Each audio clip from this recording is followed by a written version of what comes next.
சென்னை திருவொற்றியூரில் இடிந்து விழுந்த குடியிருப்புகளின் இடிபாடுகளை அகற்றும் பணிகள் நடைபெற்றன. இதனால் ஏற்படும் அதிர்வால் அருகே உள்ள பிளாக்குகளில் உள்ள மக்களும் வீடுகளை விட்டு வெளியேறி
வெளியேற்றப்பட்டனர்.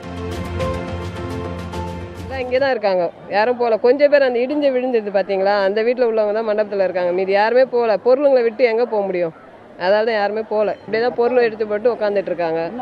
கொசுக்கடி அது இது தண்ணி எதுவுமே எல்லாமே நைட்டு அதான் ஒரு ரெஸ்ட் ரூமு கூட கஷ்டம்தான். எல்லாமே உட்காந்து அப்படியே உட்காந்துட்டு இருக்காங்க. ஏன்னா விடிவு காலங்க வெளில திடீர்னு போனால் பைசா வேணும் இல்லம்மா, திடீர்னு போக முடியாது. அதுக்கு தான் என்ன ஏதுன்னு கேட்டு நிற்கலான்னு நின்றுட்டு இருக்கோம். வெளியே போன்றாங்க, ஆனால் நான் போக மாட்டோம். எங்களுக்கு வந்து இங்கே தான் இருப்போம். எங்களுக்கு தீர்மானம் லெட்டர் மூலியமாக ஒரு தீர்மானம் கொடுத்தாங்கன்னா நாங்கள் வெளியே போனாங்க போகிறோம். தீர்மானம் எங்களுக்கு இதே இடத்துல வந்து கட்டி கொடுக்கணும்.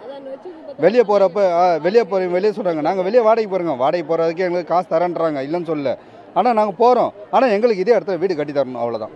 நான் டியூட்டிக்கு போய்ட்டு 3 நாள் ஆகிடுச்சு. இதனால் வரைக்கும் என் பசங்க சாப்பிட்டுச்சா இல்லையான்னு தெரியல. விக்டோரியா மெடிக்கல் சொன்னால் என் பசங்க படிக்கிறாங்க. இது வரைக்கும் இவ்வளோ பண்ணுறோம் போகிறோம், யாருமே வந்து உங்களுக்கு என்ன பண்ணுறேன். இப்போது இங்கே பக்கத்தில் இருக்கிறதெல்லாம் 3 ரூபா இந்த வாடகைலாம் வந்து இப்போ வந்து 7,000 ரூபா 8,000 ரூபான்றாங்க. வாடகை வீடு விடுறவங்களாம் வந்து அவங்க மனசாட்சி இருக்கா இல்லைன்னு தெரியல. இத்தனை பேர் பாதிக்கப்பட்டிருக்காங்களே, நம்ம ஒரு மனித அடிப்படையில் ஏதாவது செய்யணும் போகணும்னு தெரிஞ்சுதான் பரவாயில்ல. இல்லாதப்பட்டவங்க போய் வீடு கட்டாமலாம் 5,000 6,000ன்றாங்க, 10,000ன்றாங்க. லீஸுக்கு இந்த மாதிரி எப்படின்னு சொல்கிறாங்க, ஏற்றி சொல்கிறாங்க. திருவொற்றியூர் குடியிருப்புகளைச் சேர்ந்தவர்களுக்கு அரசு சார்பில் 3 வேளையும் உணவு வழங்கப்படுகிறது. இடிந்த குடியிருப்பில் வசித்த 28 குடும்பங்களும் தொடர்ந்து திருமண மண்டபங்களில் தங்கியிருக்கிறார்கள். இக்குடியிருப்புகளின் உறுதித்தன்மையை அண்ணா பல்கலைக்கழக பேராசிரியர் ஜெயா தலைமையில் 4 பேர் கொண்ட குழுவினர் ஆய்வு செய்து வருகின்றனர்.